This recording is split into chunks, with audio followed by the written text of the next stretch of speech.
नमस्कार दर्शक बंधु मई 4 तारिख रे स्वतंत्र राशिफल विश्लेषण को समस्त को अनेक अनेक स्वागत। बिना कोनोसी डेरी रे आसंत सीधा सड़क आलोचना करिबा जे आजिर ग्रह नक्षत्र स्थिति आम समस्तंक पई केउ सबु नुआ सुजोग आ सावधानता नै आसीछि।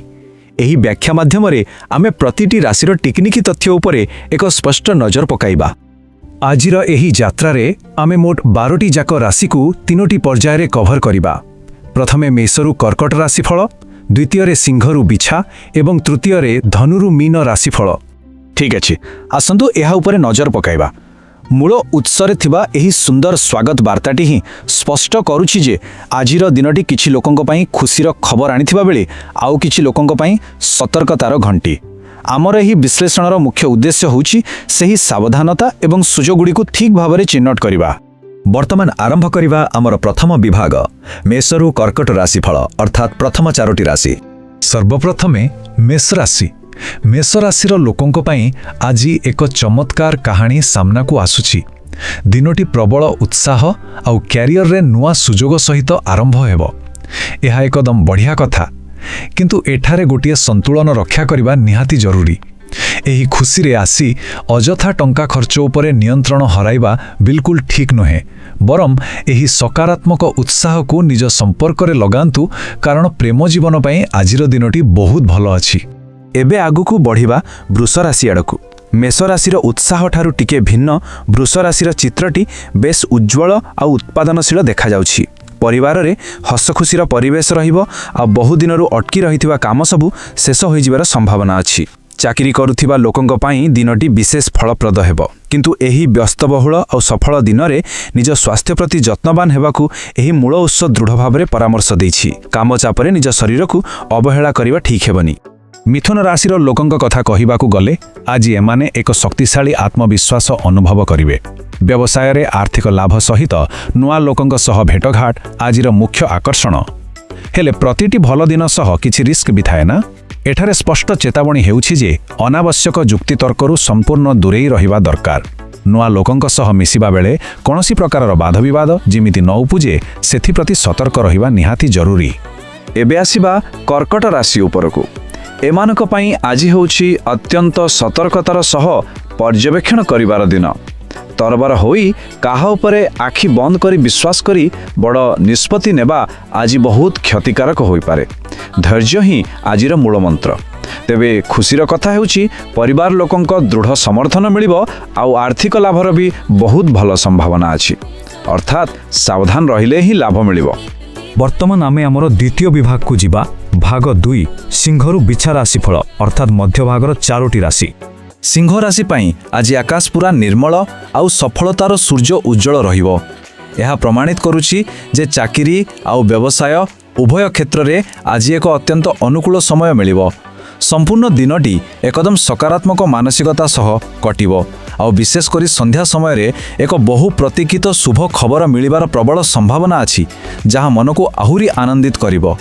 अन्य पक्षरे कन्या राशिर लोकंकु कर्म क्षेत्र रे टिके अधिक प्रेशर बा चाप सहिबाकू पड़ी पारे, किंतु व्यस्त हेबार किछि कारण नाही, कारण एमाने निजर प्रखर बुद्धिमत्ता बलरे समस्त समस्यार समाधान करिबारे सक्षम हेबे। एठारे आर्थिक दिगरे एक गुरुत्वपूर्ण उपदेश रहिछि, टंका संचय करिबा उपरे कड़ा नजर रखिबाकू पड़िबो। एते परिश्रम मध्यरे स्वास्थ्य भल रहिबा एक बड़ आश्वासनार विषय। तुला राशि पई दिनटी प्रगतिशील आउ नुआ आरंभर प्रतीक। जदि कौनसी नुआ प्रकल्प बा काम आरंभ करिवार योजना अछि तेबे बिल्कुल आगु को बढ़ंतु। दिनटी बहुत शुभ अछि। एहा सहित संपर्क गुड़िकरे एक नुआ शक्ति प्रवाहित हेबो। सांग साथींक ठारू आवश्यक सहयोग मिलिबा सह प्रेम संपर्क रे मधुरता आसीबो। एमिति कि कौनसी जागा को यात्रा करिवार जोग मध्य देखा जाउछि। बिछा राशिर फलाफल एक मिश्रित अनुभूति प्रदान करुछि। गोटिए पटे परिवार रे शांति आउ धन लाभर सूचना थिबा बेले अन्य पटे हठात खर्च बढ़ी जिबार संभावना रहिछि। सबुठु गुरुत्वपूर्ण कथा हैला कर्म क्षेत्र रे निज आवेग विशेष करी राग उपरे संपूर्ण नियंत्रण रखिबाकू पड़िबो। टिकिए असावधानता किंबा राग आसुथिबा आर्थिक लाभर खुशी को नष्ट करि देई पारे। वर्तमान एही स्लाइड रे थिबा तुलनात्मक विश्लेषणटी प्रकृति रे बहुत आकर्षणीय। देखंतु कन्या राशि किपरि एक स्थिर मानसिकता नहीं बुद्धि बल रे समस्यार समाधान करुछि आउ संचय उपरे गुरुत्व देउछि। କିନ୍ତୁ ଠିକ୍ ବିପରୀତ ଭାବରେ ବିଛା ରାଶି ପାଖକୁ ଟଙ୍କା ଆସୁଥିଲେ ମଧ୍ୟ ସେମାନଙ୍କୁ ନିଜର ଅସ୍ଥିର ଆବେଗ ଆଉ ବଢ଼ୁଥିବା ଖର୍ଚ୍ଚ ସହ ସଂଗ୍ରାମ କରିବାକୁ ପଡ଼ୁଛି। ଏହି ଦୁଇଟି ଭିନ୍ନ ଶକ୍ତି କିପରି ଗୋଟିଏ ଦିନରେ କାମ କରୁଛି ତାହା ପ୍ରକୃତରେ ଲକ୍ଷ୍ୟ କରିବା ଭଳି କଥା।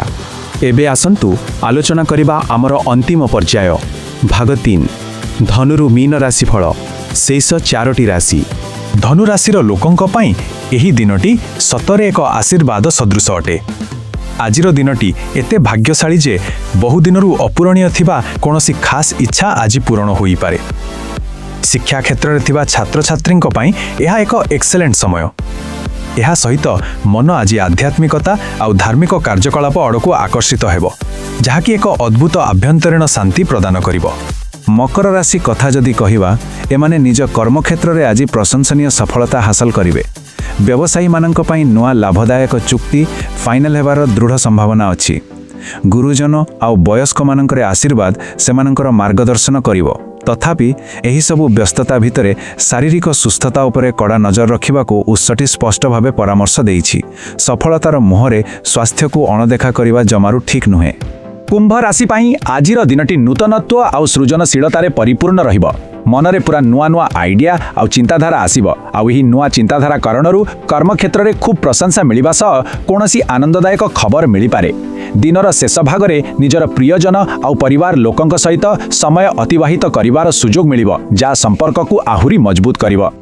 ଶେଷରେ ଆସିବା ମୀନ ରାଶି ଉପରକୁ। ଏମାନଙ୍କ ପାଇଁ ସୂଚନା ଅତ୍ୟନ୍ତ ଶାନ୍ତିଦାୟକ ଅଟେ। ବହୁ ଦିନରୁ ଥିବା ପୁରୁଣା ମାନସିକ ଚିନ୍ତା ଆଉ ଟେନସନ୍ ଆଜି ଦୂର ହେବାକୁ ଯାଉଛି। ଆର୍ଥିକ ଦୃଷ୍ଟିକୋଣର ସ୍ଥିତି ବେଶ୍ ଦୃଢ଼ ରହିବ। ପ୍ରେମ ଜୀବନରେ ବି ଏକ ନୂଆ ଉଲ୍ଲାସ ଆଉ ଖୁସି ଦେଖିବାକୁ ମିଳିବ।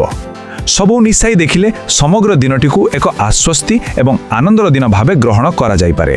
ତେଣୁ ଶେଷରେ ସବୁଠୁ ବଡ଼ କଥା ହେଉଛି ଯେ ଗ୍ରହ ନକ୍ଷତ୍ରମାନେ ଆମକୁ କେବଳ ଏକ ସୂଚନା ବା ମାର୍ଗଦର୍ଶନ ଦେଇଥାନ୍ତି। ପ୍ରକୃତ କାମ ତ ଆମ ନିଜ ହାତରେ ହିଁ ଥାଏ।